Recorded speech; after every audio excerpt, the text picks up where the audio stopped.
নমস্কার। বাংলা ওয়ার্ল্ড ওয়াইডের পক্ষ থেকে সকলকে জানাই প্রীতি, শুভেচ্ছা আর অভিনন্দন। আপনারা জানেন বাংলা ওয়ার্ল্ড ওয়াইড হল বিশ্বের বিভিন্ন প্রান্তে ছড়িয়ে থাকা বাঙালির এক মিলনায়তন, অবশ্যই অন্তর্জালের মাধ্যমে। সারা বছর এই বিভিন্ন প্রান্তের বাঙালির জন্য বাংলা ওয়ার্ল্ড ওয়াইড নানা ধরনের অনুষ্ঠান করে।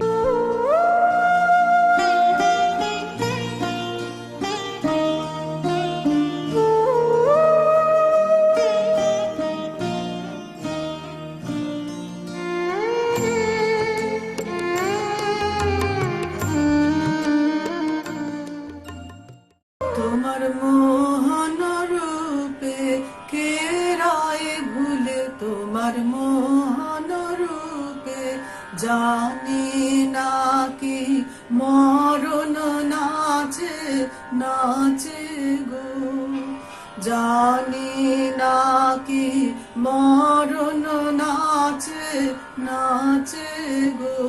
ওই চরণ মূলে তোমার মোহন রূপে কে রায় ভুলে, তোমার মোহন রূপে। শরতালর আঁচল টুটে কিসের ঝলক নেচে ওঠে, শরতালর আঁচল টুটে কিসের ঝলক নেচে ওঠে। ঝড় এনেছো এলো চুলে, তোমার মোহন রূপে কে রায় ভুলে, তোমার মোহন রূপে জানি না কি মরণ নাচে নাচে গো। ওই চরণ মূলে তোমার মোহন রূপে কে রায় ভুলে, তোমার মোহন রূপে। কাঁপন ধরে বাতাসেতে পাকা ধানের তরাস লাগে, শিউরে ওঠে ভরা খেতে। কাঁপন ধরে বাতাসেতে পাকা ধানের তরাস লাগে, শিউরে ওঠে ভরা খেতে। জানি গো আজ হারাবে তোমার পূজা সারাবে, জানি গো আজ হারাবে তোমার পূজা সারাবে। নিখিল সাগর কুলে তোমার মোহন রূপে কে রায় ভুলে, তোমার মোহন রূপে জানি না কি মরণ নাচে নাচে গো। ওই চরণ মূলে তোমার মোহন রূপে কে রায় ভুলে, তোমার মোহন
শিউলি ফুল, শিউলি ফুল।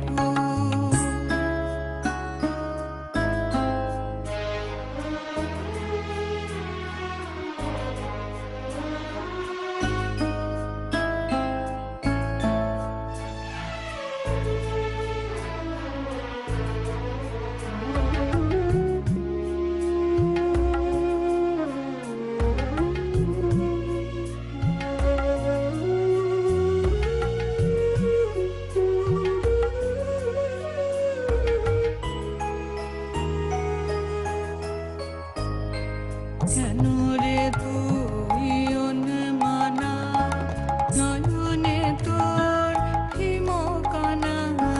কেন রে তুই অনমনা, নয়নে তোর হিমকানা। কোন ভাষায় চাষ বেদায় গন্ধ তোর কি জানায়? কোন ভাষায় চাষ বেদায় গন্ধ তোর কি জানায়? সঙ্গে হায় পলে পলে, দলে দলে যায় বকুল। শিউলি ফুল, শিউলি ফুল, শিউলি ফুল, শিউলি ফুল। কেমন ভুল, কেমন ভুল, শিউলি ফুল, শিউলি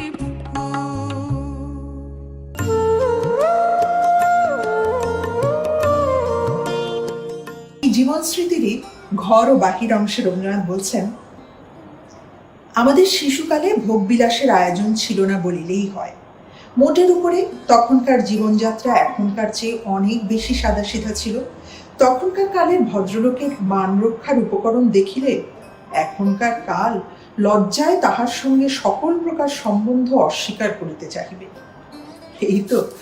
এই তো তখনকার কালের বিশেষত্ব। তাহার পরে আবার বিশেষভাবে আমাদের বাড়িতে ছেলেদের প্রতি অত্যন্ত বেশি দৃষ্টি দেবার উৎপাত একেবারেই ছিল না। আসলে আদর করা ব্যাপারটা অভিভাবকদেরই বিনোদনের জন্য, ছেলেদের পক্ষে এমন বালাই আর নাই। আমরা ছিলাম চাকরদেরই শাসনের অধীনে।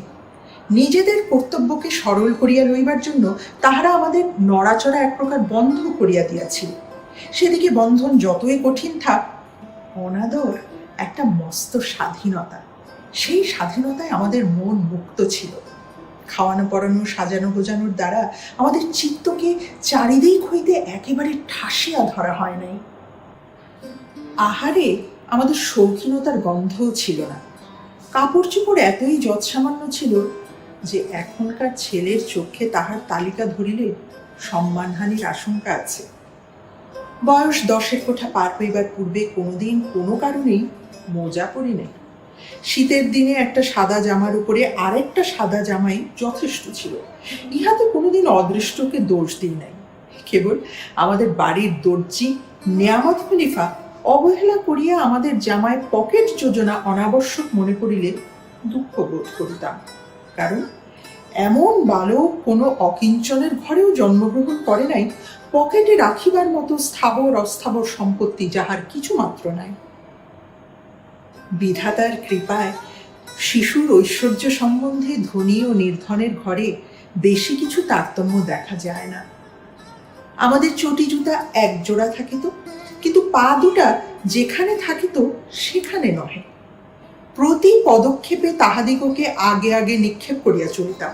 তাহাতে যাতায়াতের সময় পদচালনা অপেক্ষা জুতা চালনা এত বাহুল্য পরিমাণে হইত যে পাদুকা সৃষ্টির উদ্দেশ্য পদে পদে ব্যর্থ হইয়া যাইত। আমাদের চেয়ে যাহারা বড়, তাহাদের গতিবিধি, বেশভূষা, আহার বিহার, আরাম আমোদ, আলাপ আলোচনা সমস্তই আমাদের কাছ হইতে বহু দূরে ছিল। তাহার অভ্যাস পাইতাম, কিন্তু নাগাল পাইতাম না। এখনকার কালে ছেলেরা গুরুজনদিগকে লঘু করিয়া লইয়াছে। কোথাও তাহাদের কোনো বাধা নাই এবং না চাহিতেই তাহারা সমস্ত পায়। আমরা এত সহজে কিছু পাই নাই। কত তুচ্ছ সামগ্রীও আমাদের পক্ষে দুর্লভ ছিল। বড় হইলে কোনো এক সময় পাওয়া যাইবে, এই আশায় তাহাদিগকে দূর ভবিষ্যতের জিম্মায় সমর্পণ করিয়া বসিয়াছিলাম। তাহার ফল হইয়াছিল এই যে তখন সামান্য যাহা কিছু পাইতাম তাহার সমস্ত রসটুকু পুরা আদায় করিয়া লইতাম। তাহার খোসা হইতে আঁঠি পর্যন্ত কিছুই ফেলা যাইত না। এখনকার সম্পন্ন ঘরের ছেলেদের দেখি তাহারা সহজেই সব জিনিস পায় বলিয়া তাহার 12 আনাকেই আধখানা কামড় দিয়া বিসর্জন করে। তাহাদের পৃথিবীর অধিকাংশই তাহাদের কাছে অপব্যয়ই নষ্ট হয়। বাহির বাড়িতে দোতলায় দক্ষিণ পূর্ব কোণের ঘরে চাকরদের মহলে আমাদের দিন কাটিত।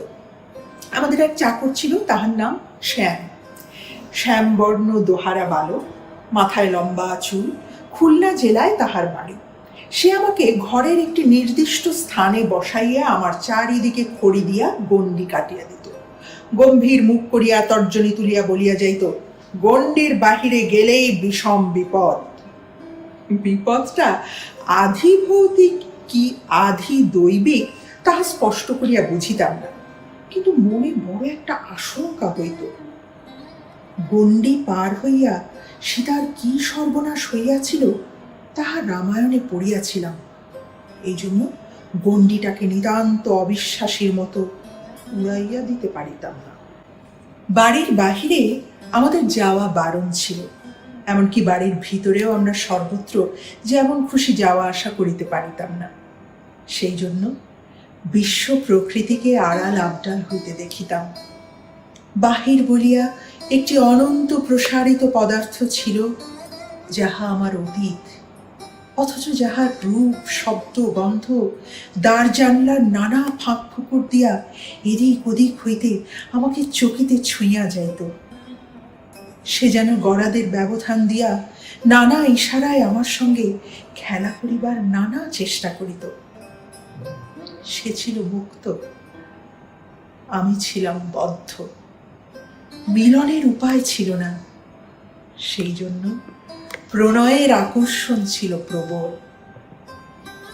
আজ সেই খড়ির গণ্ডি মুছিয়া গেছে, কিন্তু গণ্ডি তবু খুঁজে নাই। দূর এখনো দূরে, বাহির এখনো বাহিরে।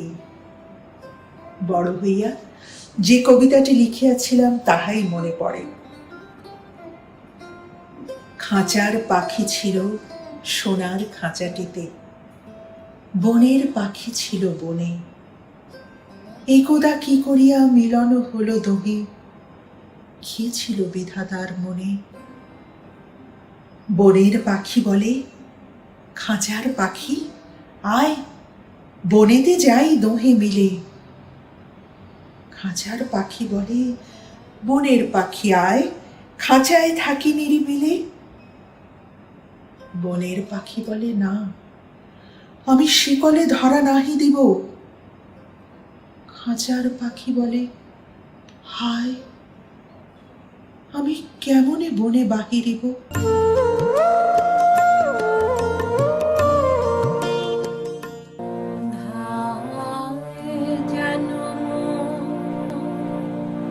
সকল ভালোবাসা প্রভু তোমার পানে, তোমার পানে, তোমার পানে।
যে তোমার যখন যে থাকে সারা যেন দেয় সে তব ডাকে যত বাঁধন সব টুটে গো যেন প্রভু তোমার টানে তোমার টানে তোমার টানে ধায় যেন মোর সকল ভালোবাসা প্রভু তোমার পানে তোমার পানে তোমার পানে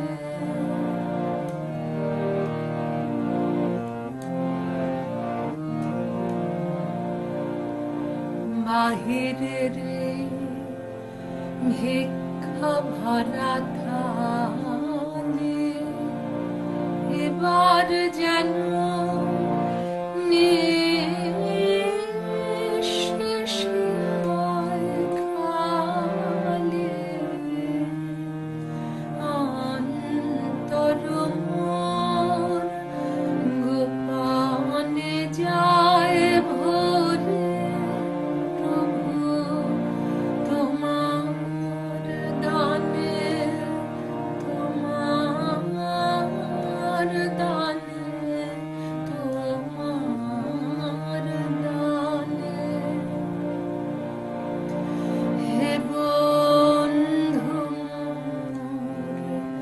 হে অন্তর তর এ জীবনে যা কিছু সুন্দর হে বন্ধু মোর, হে অন্তর তর এ জীবনে যা কিছু সুন্দর সকলে আজ বেজে উঠুক সুরে প্রভু তোমার গানে তোমার গানে তোমার গানে ধায় যেন মোর সকল ভালো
কোন ছায়াতে কোন উদাসে বুঝে বাজার মাসে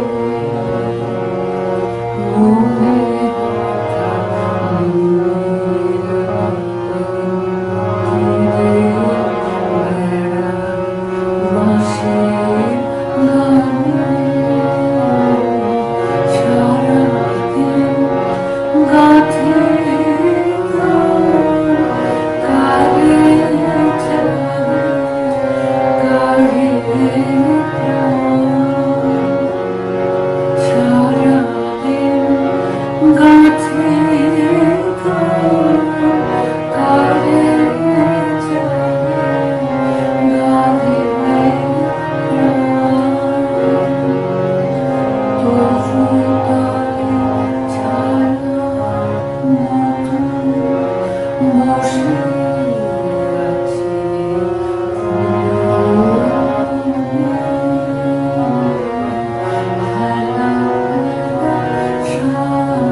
এবার অবগুণ্ঠন খোলো খোলো খোলো, এবার অবগুণ্ঠন খোলো খোলো খোলো, গহন মেঘমায়া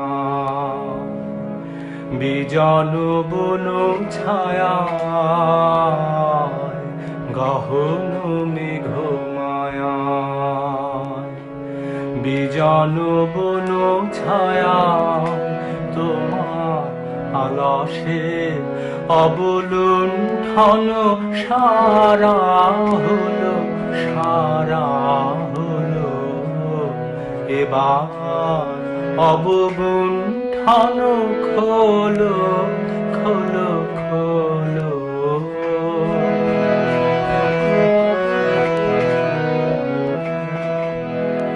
শিউলি সুরভিরাতে বিকশিত জ্যোৎস্নাতে, শিউলি সুরভিরাতে বিকশিত জ্যোৎস্নাতে, মৃদু মর্মর গানে তব মর্মের বাণী বলো, মৃদু মর্মর গানে তব মর্মের বাণী বলো, বাণী বলো, এবার অবগুণ্ঠন খোলো খোলো খোলো।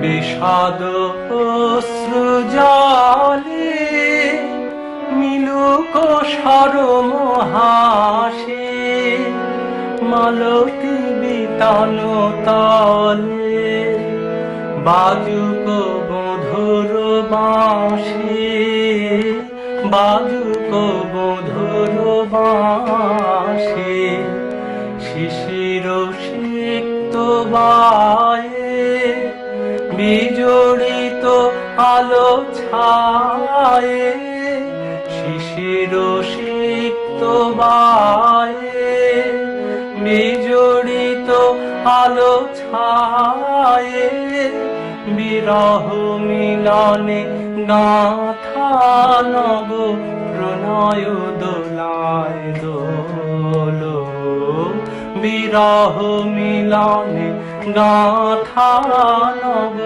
প্রণয় দোলায় দোলো, দোলায় দোলো। এবার অবগুণ্ঠন খোলো খোলো খোলো গহন মেঘমায়ায় বিজন বন ছায়ায় গহন মেঘমায়ায় বিজন বন ছায়ায় তোমার আলাসে অবলুণ্ঠন সারা হলো এবার অবগুণ্ঠন খোলো খোলো খোলো।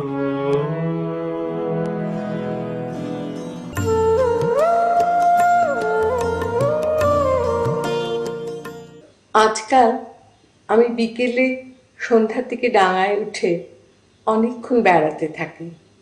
পূর্ব দিকে যখন ফিরি একরকম দৃশ্য দেখতে পাই, পশ্চিমে যখন ফিরি আরেক রকম দেখতে পাই। আকাশ থেকে আমার মাথার উপর যেন সান্ত্বনা বৃষ্টি হতে থাকে।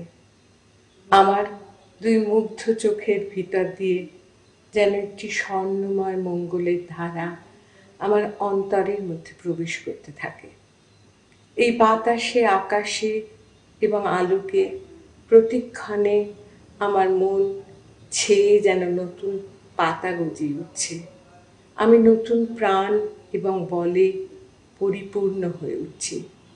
সংসারের সমস্ত কাজ করা এবং লোকের সঙ্গে ব্যবহার করা আমার পক্ষে ভারী সহজ হয়ে পড়েছে। আসলে সবই সোজা, একটি মাত্র সিধে রাস্তা আছে। চোখ চেয়ে সেই রাস্তা ধরে গেলেই হলো। নানা রকম বুদ্ধিপূর্বক শর্টকাট খোঁজবার দরকার দেখি নেই। সুখ দুঃখ সকল রাস্তাতেই আছে, কোনো রাস্তা দিয়েই তাদের এড়িয়ে যাবার জো নেই। কিন্তু শান্তি কেবল এই বড় রাস্তাতেই আছে।